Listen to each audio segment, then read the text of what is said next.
Welcome back. Today, we're taking a trip into the worlds of Greek and Norse mythology and putting them head to head to see what happens.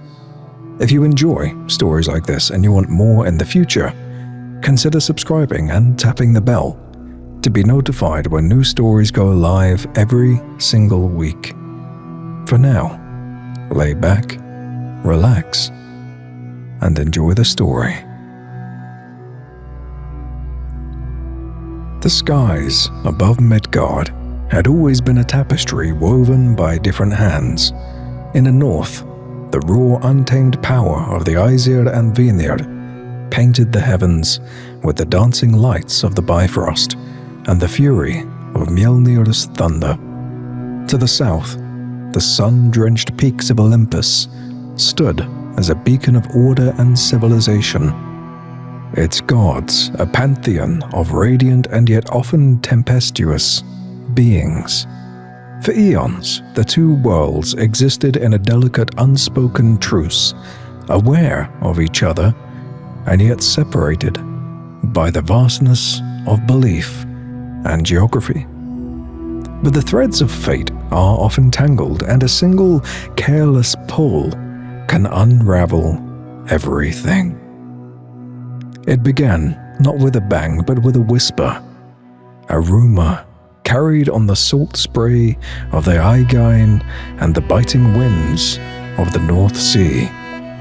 It spoke of a new power, a new pantheon, vying for the worship and fear of mortals. Zeus, from his throne of polished marble, heard these whispers, and his pride, a fragile thing for all of its bluster, was wounded. Odin, from his high seat in Asgard, saw the encroaching influence of the Southerners in the dreams of men and patterns of the clouds. His wisdom, ever seeking to avert Ragnarok, saw a new, unforeseen apocalypse on the horizon. The first true transgression was small, almost laughably so. Hermes, the fleet-footed messenger, in his insatiable curiosity, zipped across the boundaries of the known world, a golden blur in the northern snows. He saw the great halls of Asgard, the sprawling roots of Yggdrasil, and in the moment of playful arrogance, snatched a single gleaming apple from the boughs of Idun's sacred tree. It was a trifle, a jest, but to the Aesir, it was a defilement. The apples were their immortality, their very essence. The theft was not just of a fruit, but of their legacy. Heimdall's horn, Galahorn, sounded, its mournful cry echoing not just through the 9 realms, but across the Mediterranean, rattling the wine glasses of Olympus. The call was not one of warning, but of war. The Norsemen, forged in crucible of endless winter and the promise of a glorious death, were not ones for diplomacy. Their response was swift and brutal, a fleet of long ships, their prows carved into the likeliness of a fearsome dragon, materialized off the coast of Greece, their sails the color of dried blood. At their head was Thor, his eyes burning with a storm's fury, and his hammer crackling with ozone. The Greeks, in turn, were masters of a more refined yet no less deadly form of warfare. Their army of resurrected heroes from the Elysium, led by the stoic and brilliant Athena, met the Norse charge on the shores of Crete. The clash was a discordant symphony of bronze and iron, of savage war cries against disciplined battle hymns. The age of myth was about to enter its bloodiest chapter. The conflict that followed was unlike any the world had seen. It was a war fought on multiple fronts in the realm of gods and the lands of men. Poseidon, his trident churning the seas into a maelstrom, found his dominion challenged by the world serpent Jormungand, whose coils could encircle the globe.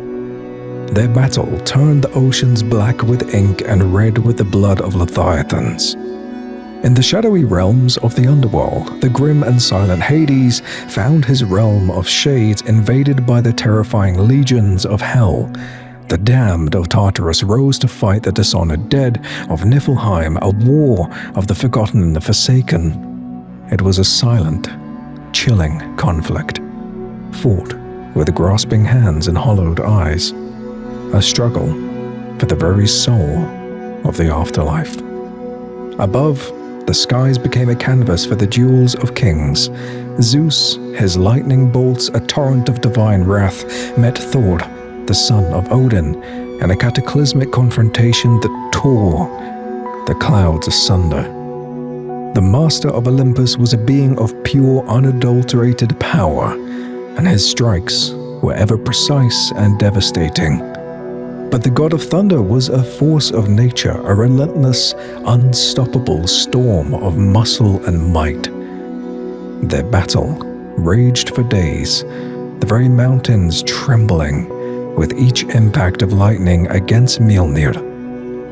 Odin the All-Father did not seek direct confrontation. He sought to unravel the Greek strategies, to turn their own complex politics against them. He matched wits with Athena in a deadly game of cosmic chess, where the prophecies were weapons and armies were mere pawns. There were moments of profound sorrow amidst the carnage. Baldur, the beautiful and beloved god of light, was struck down by an arrow guided by the treacherous Loki, who had seen an opportunity in the chaos. His death sent a wave of grief through the Norse ranks, a cold despair that even the fires of war couldn't warm. On the other side, the valiant hero Achilles, brought back to fight for Olympus, was finally laid low by a volley of enchanted arrows, his invulnerability no match for the dark magic of the ruins. The gods, for all their powers, were reminded of their own capacity for loss. The turning point came not from a mighty blow or a clever stratagem, but from a quiet, desperate act. Freya, the Vanir goddess of love and war, heartbroken by the endless slaughter, wove a spell of profound sorrow, a lament that echoed in the heart of every combatant. It was a song of lost beauty, of forgotten peace, of the futility of an anger that consumed everything it touched. As the song washed over the battlefields, the gods paused. They looked at their bloodied hands, at the broken bodies of their kin and their children, and for the first time, they saw the true cost of their pride. It was in this moment of hesitation that the Norse found their advantage. Their entire existence was a preparation for the end, for the final glorious battle. They fought not for dominance but for a worthy death. The Greeks, for all their power, fought to preserve a golden age, a past that was already crumbling. In a final desperate charge, Odin, having sacrificed his other eye at the well of Mimir for one last piece of decisive knowledge, led a charge directly at the heart of Olympus. He didn't seek to kill Zeus, but to break his symbol of power, the Olympian throne. The final confrontation was not a duel of might, but of will. As Thor and the remaining Aesir held back the furious Olympians, Odin reached the throne room. Zeus, exhausted by his battle with Thor, could only watch as the All-Father, with a final guttural cry, shattered the marble throne with his spear Gungnir. The destruction of the throne did not kill the Greek gods, but it broke their spirit. Their power was tied to their symbol, to their belief in their own infallible order. With the throne shattered, their unity started to crumble. The Greek pantheon, always a family of rivals and schemers turned on itself, old grievances bubbling to the surface. The Norse gods didn't celebrate their victory. There were too few, too wounded. They had won, but at a cost that felt like a loss. They were the definitive victors, the last pantheon standing, but their triumph was a hollow one. As the dust settled, a new age dawned, an age of silence. The surviving Norse gods, weary and grieving, retreated to the quiet solitude of their despoiled Asgard, their presence in the world of mortals fading to a whisper. The Greek gods, shattered and broken, became mere echoes, their stories relegated to dusty scrolls and crumbling ruins. The world was left to humanity, to forge its own destiny, free from the petty squabbles and epic wars of their divine creators.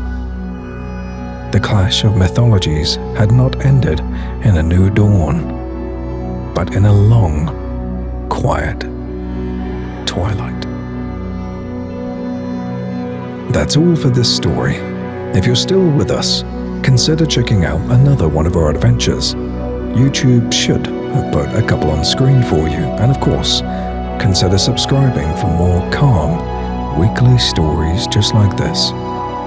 Farewell, my wonderful heroes.